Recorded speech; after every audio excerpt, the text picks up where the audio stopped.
নমস্কাৰ সকলোকে জ্ঞান একাডেমি জাৰ্টৰে পুনৰবাৰ স্বাগতম কৰিছোঁ। এলপিইউপি টিচাৰ ভেকেন্সি সম্পৰ্কে এটা নতুন আপডেট আহিছে। আপোনালোকে গম পাইছে চাগে 10 অক্টোবৰ তাৰিখে হয়, আপোনালোকে ঠিকেই শুনিছে, 10 অক্টোবৰ তাৰিখে আপোনালোকৰ এলপিইউপি টিচাৰ ভেকেন্সিৰ ফাইনেল নিযুক্তি প্ৰক্ৰিয়াটো দিয়া হ'ব। ইয়াৰ ক্ষেত্ৰত বহুতো কেণ্ডিডেটে সুধি আছিলে, দাদা এইটো যোনটো আগৰ ভেকেন্সি আছিলে এলপিইউপি টিচাৰ ভেকেন্সি সেইটো দিব না নতুন ভেকেন্সিৰ ক্ষেত্ৰত আপডেটটো দিব। গতিকে সেই সম্পৰ্কে জনাই দিব বিচাৰিছোঁ। যোনটো 10 অক্টোবৰত যোনটো ভেকেন্সি দিব গৈ আছে, ইয়াত আপোনালোকৰ নতুন আৰু পুৰণা দুটা ক্লিয়াৰ কৰিব। বন্ধুসকল আপোনালোকে গম পাই চাগে আগৰো এটা এলপিইউপি টিচাৰ ভেকেন্সি ৰখি আছিলে, ডকুমেণ্ট ভেৰিফিকেশ্যন ইতিমধ্যে সম্পূৰ্ণ হ'ব ধৰিছে বন্ধুসকল, আৰু নতুনো আপোনাৰ এলপিইউপি টিচাৰ ভেকেন্সি আছে যিসকল কেণ্ডিডেটে নিউ কোৱালিফাই কেণ্ডিডেটে এপ্লাই কৰিছিলে।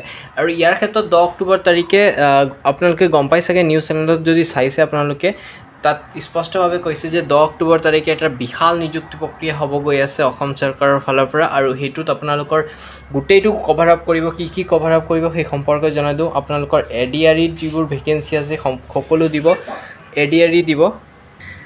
লগতে আপোনাৰ আসাম পুলিচৰ যিবোৰ ভেকেন্সি আছে, অসম পুলিচৰ ভেকেন্সি, লগতে আপোনালোকৰ মেইন আমাৰ টাৰ্গেট পইণ্টটোৰ টেটৰ গোটেইকেইটা ভেকেন্সি একলগত কৰিব মানে আপোনাৰ ক্লিয়াৰ কৰিব।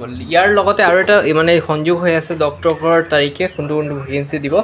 ইয়াৰ লগতে আপোনালোকৰ টেট কাম ৰিক্ৰুটমেণ্টত মানে আপোনালোকে স্পষ্টভাৱে যদি সময় পিজিটি প্লাছ আপোনালোকৰ জিটি টিচাৰৰ ভেকেন্সিও ক্লিয়াৰ কৰা হ'ব, মানে হাইস্কুলৰ শিক্ষকৰ পদো ক্লিয়াৰ কৰা হ'ব। বহুত এটা ডাঙৰ বিশাল নিযুক্তি প্ৰক্ৰিয়া হ'ব গৈ আছে, আৰু সেই সম্পৰ্কে আপোনালোকে স্পষ্টভাৱে গম পাই চাগে।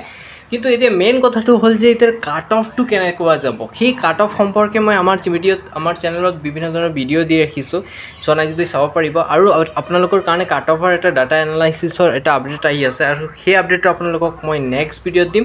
গতিকে চেনেলটো ছাবস্ক্ৰাইব কৰি দিয়ক যাতে আপোনালোকে সেই ভিডিঅ'টো চাব পাৰে। আৰু ইয়াৰ ক্ষেত্ৰত মই ক'ব বিচাৰিছোঁ, আপোনাৰ কিছুমান ডিষ্ট্ৰিক্ট আছে, এইবাৰ মানে মই এটা আপোনাৰ ভোটিং ছিষ্টেম কৰিছিলোঁ, আৰু সেই ভোটিং ছিষ্টেমৰ পৰা মই পাইছোঁ যে কিছুমান ডিষ্ট্ৰিক্ট ধৰি লওক আপোনাৰ শোণিতপুৰ ডিষ্ট্ৰিক্ট, তাৰপিছত আপোনাৰ লখিমপুৰ ডিষ্ট্ৰিক্ট, নগাঁও ডিষ্ট্ৰিক্ট, আৰু কিছুমান ডিষ্ট্ৰিক্ট আছে আপোনালোকক পিছত ক'ম বাৰু।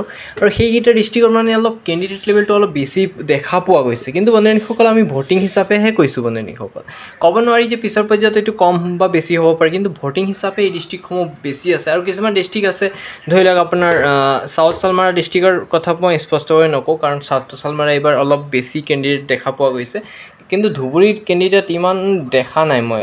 ধুবুৰীত এটা মিডিয়াম ছাইজৰ মই ভোটিং ৰেট পাইছোঁ, গোলাঘাটতো ছেম পাইছোঁ। আপোনাৰ বাকী ডিষ্ট্ৰিক্টসমূহো আছে, সেই ডিষ্ট্ৰিক্টৰ আপডেটটো আপোনালোকক মই নেক্সট ভিডিঅ' দি দিম। এই চেনেলটো ছাবস্ক্ৰাইব কৰি দিয়ক যাতে আপোনালোকে সেই ভিডিঅ'টো ধুনীয়াকৈ চাব পাৰিব, আৰু সেই ভিডিঅ'ত স্পষ্টভাৱে আপোনালোকক সকলো ডিটেইলছ সহকাৰে ডিষ্ট্ৰিক্টৰ এনালাইচিছ ডাটাটো দি দিম। ধন্যবাদ বন্ধুসকল।